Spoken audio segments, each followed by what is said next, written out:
नमस्कार, जय भारत, जय जय राजस्थान। मैं अनिल कौशिक, साफ संदेश स्टूडियो भादरा से। आज हमारे पास चुनावी चर्चा कार्यक्रम के तहत स्टूडियो में मौजूद है भादरा पूर्व पालिका बोर्ड के यहाँ वाइस चेयरमैन दिनेश जी सैनी। दिनेश जी सैनी का स्टूडियो में हार्दिक अभिनंदन। साफ संदेश की टीम और सुल्तान केसरी ग्रुप की तरफ से आपका हार्दिक आभार, आप हमारे स्टूडियो में पधारे। तो दिनेश जी, सबसे पहले मैं आपको बधाई दूंगा, वो इसलिए क्योंकि आपका कार्यकाल मैंने देखा है और वाइस चेयरमैन के पद पर रहते हुए भी आप साफ सफाई से लेकर व्यक्तिगत रूप से वार्डों में, चाहे वो कोरोना काल के दौरान दवा का छिड़काव हो या और भी बहुत सी ऐसी समस्याएं जो आप व्यक्तिगत रूप से जाकर पास खड़े रहकर आपने की है, और आप एक बहुत ही शानदार पार्षद के रूप में आपका कार्यकाल हमने देखा और कस्बे में चर्चा भी सुनी है और लोग बाग आपके कार्यकाल को सराह भी रहे हैं। ये अच्छी बात है कि आप एक अच्छे वर्कर के रूप में और अच्छे पार्षद के रूप में भादरा में सामने आए हैं। तो सबसे पहले चुनावी चर्चा के दौरान मैं आपसे चर्चा करना चाहूँगा, नगर पालिका के चुनाव अपने अब नज़दीक आ गए। संभवतः जनवरी महीने में यहाँ सरकार घोषणा कर सकती है इसकी, पालिका चुनाव की अधिसूचना जारी हो सकती है। सामान्य सीट है नगर पालिका चेयरमैन पद के लिए। सबसे पहले सवाल यही है कि आप चेयरमैन पद के दावेदार हैं, तो आप अपनी कैसे दावेदारी पेश करेंगे और क्या तैयारियां हैं आपकी? चर्चा से पहले मैं आपको दिली तमन्ना से आपको बहुत बहुत हार्दिक शुभकामनाएं देता हूं।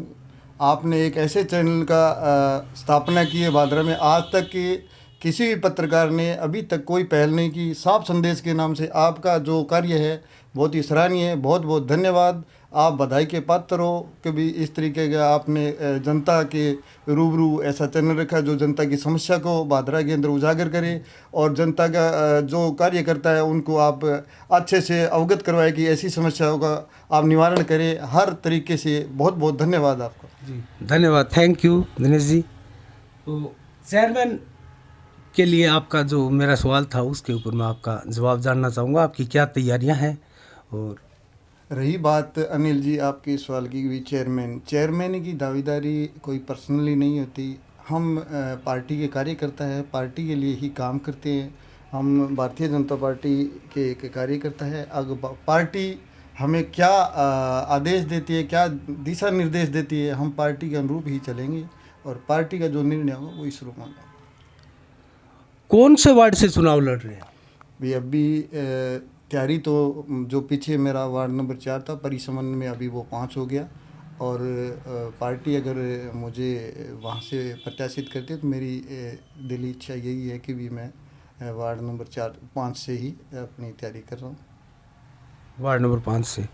तो जहाँ तक मेरी जानकारी है उस वार्ड से एक नाम शायद गौरव सोनी का भी है, कान सिंह सरदार का भी नाम मैंने सुना है। तो उस वार्ड से कितनी क्या आपको चुनौती मिल सकती है, कितना आप सहज मानते हैं? चुनौती तो ऐसी है कि भी कोई भी वार्ड में प्रत्याशी खड़ा हो, चुनौतियाँ तो आएगी। और स्वाभाविक है, चुनौतियों का सामना करना आदमी के हर संभव तैयार रहना चाहिए। और रही बात अन्य पार्षद जो पद के लिए दावेदारी की, तो ये स्वतंत्र अधिकार है, जनतंत्र अधिकार। जो भी पार्टी जिसको टिकट देगी वो चुनाव लेगा। मैं भारतीय जनता पार्टी के प्रत्याशी के रूप में अपने आप को पेश करने की कोशिश करूँगा। अशोक सैनी आपके छोटे भाई है और भाजपा राजस्थान के प्रदेश संगठन में बहुत बड़े पद पर विराजमान है, मंत्री के रूप में। और वो आपकी यहाँ क्या मदद करेंगे और कितना प्रयास वो खुद व्यक्तिगत रूप से आपके लिए करेंगे?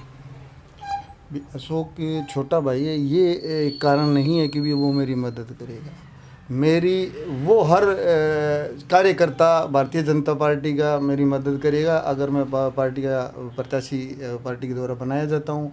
अशोक को अगर भादरा की जिम्मेवारी मिलती है तो वो मेरे लिए ही नहीं, 40 के 40 वार्ड में वो सभी प्रत्याशियों की पुरजोर मदद करेगा। ये पार्टी के निर्णय पे कि पार्टी उसको भादरा में नगर पालिका में लगाए या कहीं अन्य वो लगाए, क्या जिम्मेदारी जिम्मेवारी दे, उस पे निर्भर करता है। तो लगभग कितने उम्मीदवार वार्डों में आप अपने खड़े करने की आपने सोची है, विचार है, क्या प्लानिंग है, कुछ खुलासा करें। भारतीय जनता पार्टी की तरफ से हमारी जो रणनीति है, जो भी संगठन की 40 से 40 वार्ड में हम अपने प्रत्याशी उतारेंगे। कहीं अगर सिंबल का होता तो हम पार्टी समर्थित भी प्रत्याशी उतारेंगे, ऐसी हमारी पार्टी की रणनीति है। नहीं, रणनीति जरूर है, लेकिन पिछली बार हमने देखा था भाजपा यहाँ 7-8 वार्डों में भी कैंडिडेट नहीं उतार पाई थी अपने सिंबल पर। और जैसे मोमडन्स वार्ड भी है, वहाँ से भाजपा को लगभग प्राय नीली माना जाता है। तो वहाँ पर अक्सर पहले भी देखने में आए भाजपा के कैंडिडेट वहाँ कोई मायने नहीं रखते और उतारे भी नहीं जाते। तो ऐसे में 40 वार्ड की तो वो बात बेईमानी लगती है। अगर आप भूतकाल पे जाओगे तो आप कोई कार्य नहीं कर सकते, आपको वर्तमान और भविष्य के अकॉर्डिंग ही काम करने पड़ा। हमारी रणनीति ये है कि 40 के 40 वार्ड में हम भारतीय जनता पार्टी के कार्यकर्ता जो पार्षद के उम्मीदवार उतारेंगे। और कहीं मान लो जैसे आप बोल रहे हो कि मोमडन क्या भारतीय जनता पार्टी में कार्यकर्ता नहीं है, ऐसा नहीं कह रहा मैं, देखने में नहीं आया। हमारी कोशिश यही रहेगी भी हम सिंबल पे ही सब वार्डों में प्रत्याशी उतारेंगे। अच्छा, एक सवाल बड़ा थोड़ा पेचीदा भी है, राजनीति से जुड़ा हुआ, और पीछे इससे आपको 2-4 भी होना पड़ा था, और अशोक जी सैनी को भी 2-4 होना पड़ा था। वो पर्सनली व्यक्तिगत रूप से पीछे तो अशोक सैनी ने बहुत बढ़ चढ़कर भाग लिया था। तो मेरा इशारा यही है कि यहाँ भाजपा के 2-3 गुट बने हैं, और दूसरा जो गुट है दयानंद खोखेवाला का, उसने पहले भी उसके पीठ के पीछे मजबूती से पीछे भी थे और शायद अब भी नज़र आ रहे हैं। पूर्व विधायक संजीव बेनीवाल और राम सिंह जी कसवा पूर्व सांसद, तो इस बार भी क्या वो भूमिका नहीं निभाएंगे? गुट तो अभी किसी प्रकार का समझौता और ये तो दिखाई नहीं देता। तो ये कितनी बड़ी चुनौती मानते हैं आप?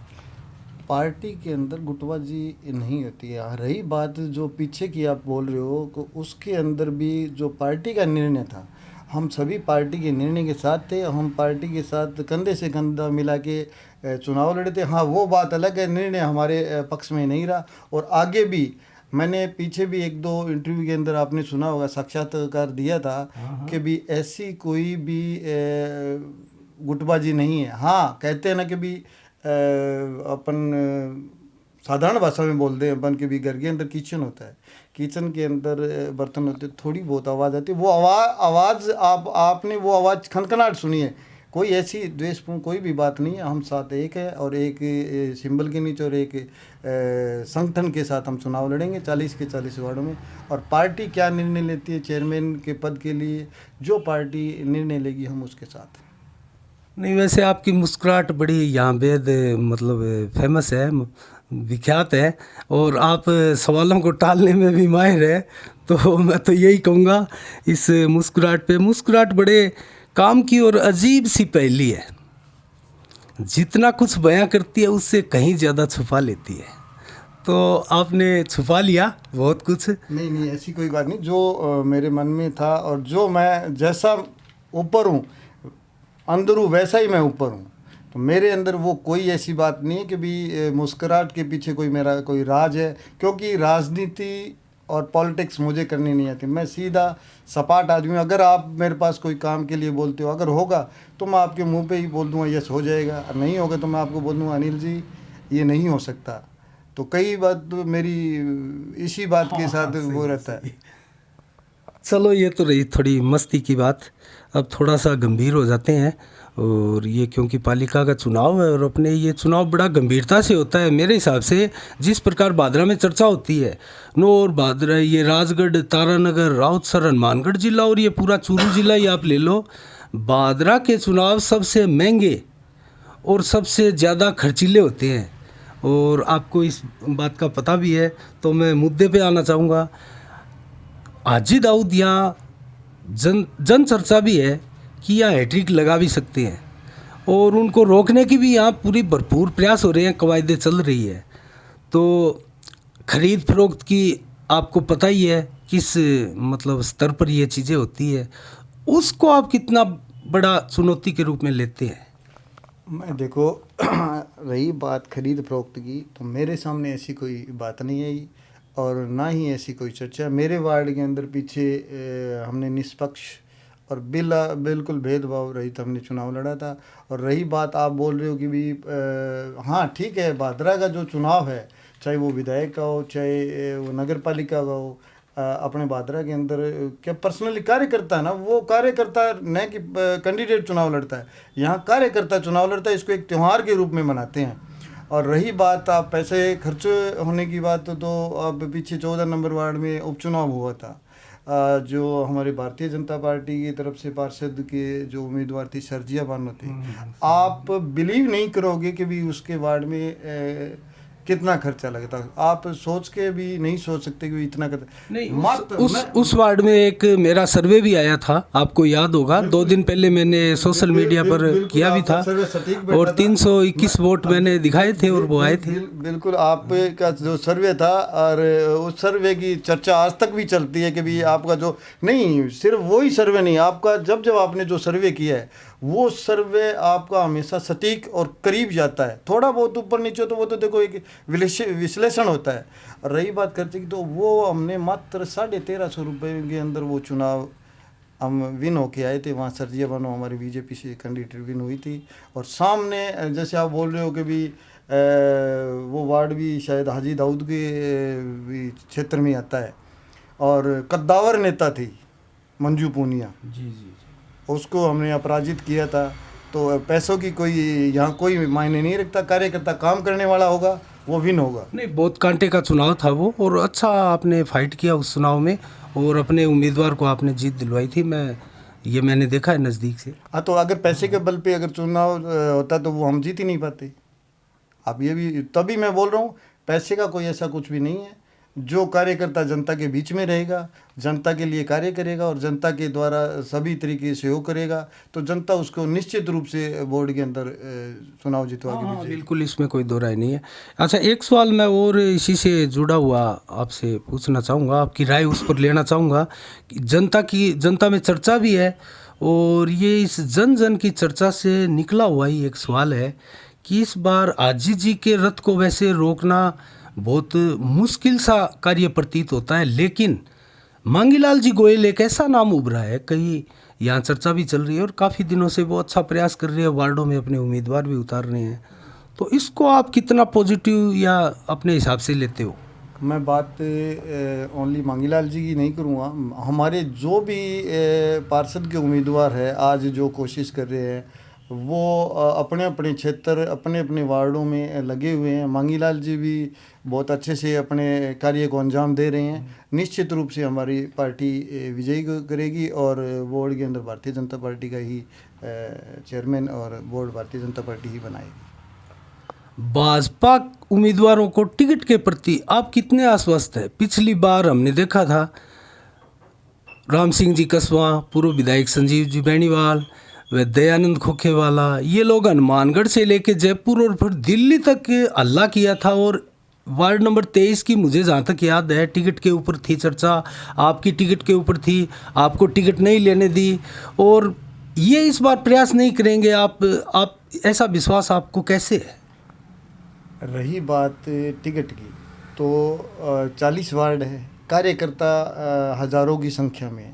हर कार्यकर्ता चाहता है कि भी मैं चुनाव लड़ूं, और टिकट के लिए भागदौड़ करना सबका अपना अधिकार है। दिल्ली क्यों, जयपुर, सभी जगह जो कार्यकर्ता होगा वो इस इच्छा से वो अपने आप को वहाँ पेश करेगा भी इस वार्ड की टिकट मैं लेके आऊँ। वो पार्टी डिपेंड करती है भी पार्टी को कौन सा कैंडिडेट है वो पार्षद चुनाव जीत के दे सकता है। तो इसलिए भी सभी कार्यकर्ता का अधिकार है कि वो पार्टी के लिए प्रयास करें। चलो, ये तो हो गई। वैसे आपने उसके जस्ट बाद में जो वाइस चेयरमैन का चुनाव हुआ उसमें आपने कुछ साबित करके भी दिखाया था, अशोक सैनी ने भी साबित करके दिखाया था, और वाइस चेयरमैन का चुनाव यहाँ पर जीतकर पार्टी को एक मजबूत यहाँ स्तंभ भी दिया था। ये इस पर आप क्या कहें? हमने पहले दिन भी हमारी दावेदारी हमने पेश की थी चेयरमैन पद के लिए भी, लेकिन पार्टी को लगा भी हम नहीं कर सकते, तो पार्टी ने हमारी समकालीन समकक्ष कैंडिडेट को टिकट दी। और दूसरे दिन पार्टी को लगा कि भी ठीक है वाइस चेयरमैन इनको उन्होंने हम पे भरोसा वो जताया। टिकट नहीं मिली, उसके पीछे जो कवायद थी यहाँ पर पूर्व सांसद की, विधायक की और की, उसके ऊपर नहीं बोलना चाहिए। नहीं, पूर्व सांसद पार्षद वो उनको जैसे मान लो कि भी एक पर्यवेक्षक बनाया तो उनको जैसे मान लो यहाँ के कार्यकर्ता जो भी उनको लगा उनका फीडबैक इस तरीके उनके सामने इस तरीके का फीडबैक गया कि भी ठीक है ये नहीं कर सकते, इसलिए वो टिकट दूसरी जगह चली गई। और दूसरे दिन उन्हीं को लगा कि भी ठीक है एक बार इनको और देख लेते, ये भी अपनी दावेदारी पेश कर रहे हैं, तो उसके अंदर हम स्टिक बैठे और हमने वाइस चेयरमैन बनाकर पार्टी को दिया कि भी ये देखिए आपने हम पे भरोसा किया है और हमने अपने भरोसे को आप पे कायम रखा है, तो जो पार्टी निर्णय करती है उसी के अकॉर्डिंग चलना चाहिए ना। अच्छा, एक सवाल मेरा बनता है, आपने वार्ड नंबर 5 से दावेदारी की जो बात की थी, तो गौरव सोनी को जैसे दयानंद खोखेवाला ने एक आश्वासन दे रखा है कि भाजपा की टिकट आपको मिलेगी, और वहाँ से आप भी हैं, और चर्चा कस्बे में ये भी है कि दिनेश सैनी को मिलेगी या गौरव सैनी को भाजपा की टिकट है, तो उसको आप कैसे देखते हैं? अगर गौरव सैनी को ये टिकट चली जाती है तो क्या फिर आप दावेदारी करेंगे? देखिए, मैं एक पार्टी का कार्यकर्ता हूँ और पार्टी के लिए ही काम करता हूँ। अगर पार्टी को मैंने अभी आपको पहले सवाल में भी यही बताया था कि भी पार्टी के सामने दावेदारी पेश करना हर कार्यकर्ता का अधिकार होता है। इधर गौरव सोनी भी अपनी दावेदारी पेश कर रहे हैं, वो चाहे दयानंद खोखेवाले की तरफ से करो चाहे वो किसी और की तरफ से करो, तो वो अपनी दावेदारी पेश कर रहा है, मैं अपनी दावेदारी पेश करूँ। पार्टी अगर मुझ पर भरोसा जताएगी तो टिकट निश्चित रूप से मुझे मिलेगी, नहीं तो पार्टी जो निर्णय लेगी मैं पार्टी के निर्णय के साथ। एक थोड़ा अलग सा हटके सवाल है, वो ये है कि व्यापार मंडल का यहाँ गठन हुआ और छोटे छोटे जो 35-40 की संख्या में व्यापार मंडल है, उन्होंने सबने मिलके एक संयुक्त व्यापार मंडल का वो गठन भी किया है। ठीक है, उस पर विवाद है, अभी वो तय नहीं हुआ है, और हो भी गया तो उसमें विवाद की स्थिति बहुत ज़्यादा है। लेकिन उससे एक चीज़ें निकल के आई है, जो 4-5 या 10 की संख्या में अपन वो चेहरे युवा मान सकते हैं, ये जैसे कन्हैयालाल मित्तल भी है, ये शौकत नसवान भी है, ये अपने जैसे विनोद जिंदल भी है, और ये बहुत से चेहरे हैं जैसे, तो क्या इन चेहरों को भी कहीं वार्डों में टिकट देके कहीं प्रतिनिधि बनाकर इनका वो पॉपुलरिटी की या इनकी जो थोड़ी छवि बनी है उनका फ़ायदा लेने की सोच नहीं है क्या भाजपा? ऐसा है कि पार्टी के, मैंने आपको पहले ही बताया कि पार्टी के कार्यकर्ता के रूप में अगर कोई दावेदारी पेश करेगा, ठीक है अभी ये संगठन बने हैं उसके अंदर युवा वर्ग जुड़ा है और हमारा हमेशा से ही युवाओं पे फोकस रहा है, युवा वर्ग हमारी टीम में रहे, हम युवा वर्ग के साथ साथ अनुभव भी साथ में रखते हैं। आपको भी पता है कभी हम अनुभव के साथ युवाओं का जोश दोनों सम्मिलित करते हैं। अगर कोई अपनी दावेदारी पेश करेगा तो हमारी पार्टी निश्चित रूप से उनको चुनाव में उतारने की कोशिश करेगी। चलो, बहुत बहुत धन्यवाद दिनेश जी, आपने बहुत ही सरलता से जवाब दिए। ठीक है, कुछ सवालों के आपने जवाब छुपा लिए हैं अपनी मुस्कुराहट के पीछे, चलो वो होता है, ऐसा ये राजनीति है, और हम भी समझते हैं आपकी इस दशा या फिर दुर्दशा को, इसमें कोई दो राय नहीं है। तो आप हमारे साफ संदेश स्टूडियो में पधारे, आपका बहुत बहुत धन्यवाद। सुल्तान केसरी परिवार की तरफ से आपको बहुत बहुत शुभकामनाएं। तो ये थे दिनेश सैनी, पूर्व वाइस चेयरमैन नगरपालिका भादरा। तो इसी के साथ मैं अनिल कौशिक, साफ संदेश स्टूडियो भादरा, अगली चर्चा में फिर किसी नए जनप्रतिनिधि के साथ आपके सामने उपस्थित होंगे। तब तक के लिए नमस्कार, जय भारत, जय जय राजस्थान।